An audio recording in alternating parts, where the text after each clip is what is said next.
é legal falar da história da Torre de Babel, porque essa é uma dessas histórias que ficou na minha cabeça anos e anos e anos, desde que eu era uma criança pequena, e é um dos motivos pelo qual eu digo a vocês que eu tenho tanta dificuldade em enxergar o Gênesis como um livro histórico. Eu tenho enorme dificuldade, a Torre de Babel é um desses exemplos, a gente vai passar por outros, vai passar lá pelo Jonas, dentro da barriga do peixe, tem várias coisas aqui no próprio Gênesis, a gente falou muito sobre isso, e eu digo por quê? Porque eu não sei se vocês trouxeram aqui uma imagem da torre, do que era a Torre de Babel no programa passado, imagino que sim, que o Gerson tenha mandado, e eu tenho muita dificuldade de imaginar os povos antigos como sendo estúpidos. Pelo contrário, eu enxergo eles como muitas vezes mais sábios do que nós. E eles sabiam das limitações do ponto de vista de construção civil que eles tinham.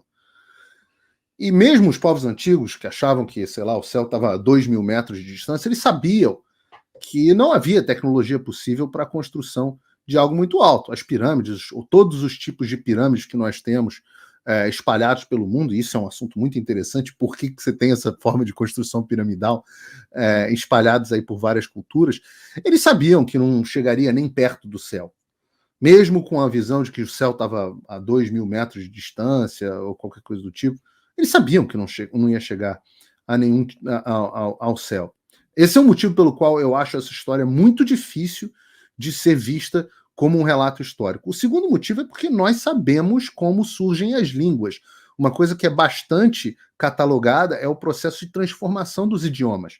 Nós, por exemplo, nosso português, nós sabemos exatamente como ele veio do latim, as línguas latinas, as línguas germânicas, as línguas semitas. Nós sabemos exatamente como é o processo de transformação de um idioma. E você pode atribuir isso a uma interferência divina, mas, de um modo geral, é um processo natural. Toda vez que você tem o afastamento de povos, eles passam a se comunicar de forma diferente, e ao longo do tempo, e eu vivo dizendo aqui sobre o quão antigo é o texto do Gênesis, sobre o quão antigo eu acho que é o texto do Gênesis, muito mais do que 2, 3, 6, 10, 50 mil anos, quanto tempo vem essas, pelo menos não o texto, mas as histórias, a gente sabe que o processo de transformação de línguas é inevitável. É inevitável, né? Nós não falamos o mesmo português que os portugueses de Portugal e às vezes temos dificuldade. Essa semana eu fiz uma entrevista com o Sérgio Tavares e de vez em quando eu tenho que prestar atenção no que ele está falando. E a mesma coisa vai para os outros idiomas. E eu acho que as pessoas, de um modo geral, têm muita dificuldade, principalmente as pessoas que são estudadas, que têm um apego à ciência, ao pensamento racional, elas enxergam esse texto com muita dificuldade. Muita gente acha que tem que abrir mão da razão para poder viver o texto bíblico. E muitas vezes eu confronto pessoas inteligentes sobre o texto bíblico e elas dizem, olha, eu acredito que é histórico porque é uma questão de fé, mas elas não conseguem construir racionalmente por que elas acreditam que isso é histórico. E eu gosto de trazer sempre um outro lado que está se tornando, o Vladimir mandou hoje no nosso grupo, essa semana no nosso grupo, uma thread que me deixou assustado, quando o William Lane Craig, que é talvez o maior debatedor do mundo, alguém com quem vocês acham que eu debato bem. O William Lane Craig foi uma enorme influência para mim, um dos grandes teólogos, talvez o maior apologista, apologético, não sei como é que se chama isso em português, vivo, talvez seja o maior deles, foi chamado de teólogo liberal, só porque ele não tem uma visão literal e histórica justamente do livro do Gênesis do qual a gente está falando. E eu falo assim, mas tudo então virou teologia liberal, inclusive as coisas que antecedem, porque boa parte da interpretação talmúdica não era literal e histórica, então aqueles caras lá atrás eram teólogos liberais. Pois bem, eu estou dizendo isso porque eu sempre briguei muito com essa história, sempre briguei profundamente com o Gênesis, e sempre briguei profundamente com a Torre de Babel. Mas hoje, a forma como eu vejo o que é mais verdadeiro? Se a Torre de Babel for uma história, for um registro histórico antigo, como uma tabuleta, como Gilgamesh, como uma tabuleta, um tabuleto egípcio que está lá um papiro que registra algo que aconteceu com uma civilização, ou se ele for uma história que é tão verdadeira porque relata algo inerente à natureza humana que nós vivemos absolutamente o tempo inteiro. O que é mais verdade? O que é mais poderoso? O que é mais inspirado por Deus? E quando eu vejo isso, eu tenho várias camadas sobre a Torre de Babel, não quero fazer um programa inteiro aqui sobre a Torre de Babel porque eu quero entrar no resto, mas o símbolo da Torre de Babel é, hoje, na nossa civilização, talvez a história mais importante que a gente tenha.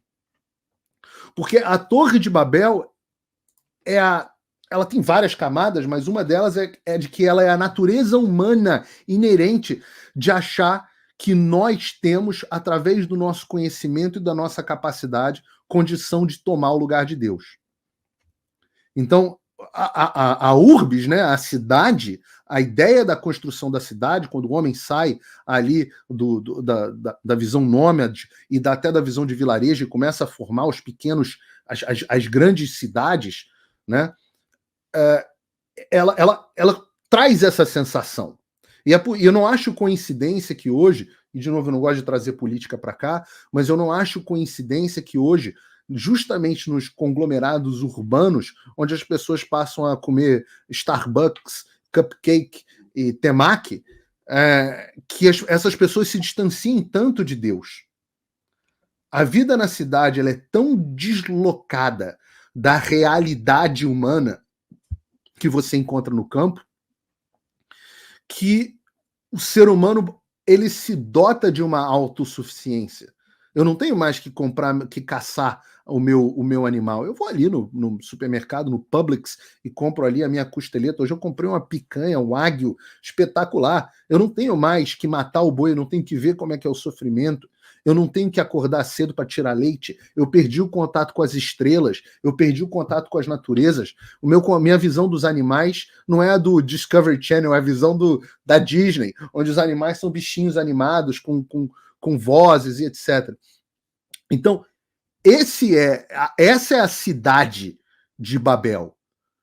E nós vivemos Babel. Né? Nós vivemos Babel. Nós vivemos justamente essa desconexão e essa percepção de que nós somos suficientes. E Deus, assim como fez em Babel, é rápido em nos ensinar a humildade, quando nós realmente passamos por tribulações, assim como ele ensinou aos povos de Babel.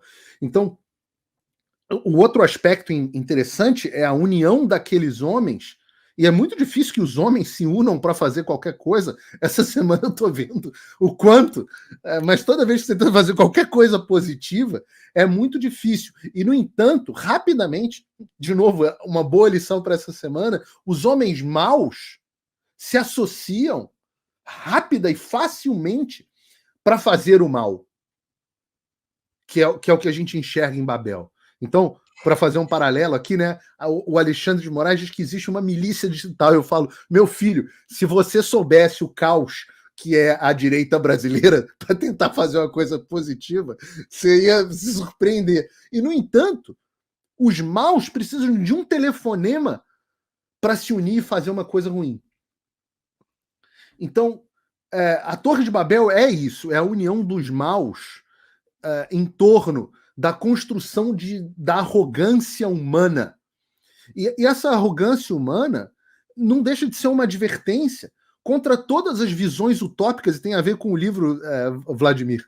Eu sempre esqueço o nome, eu estou lendo no Kindle. Visões e Ilusões Políticas, do David Koyzis.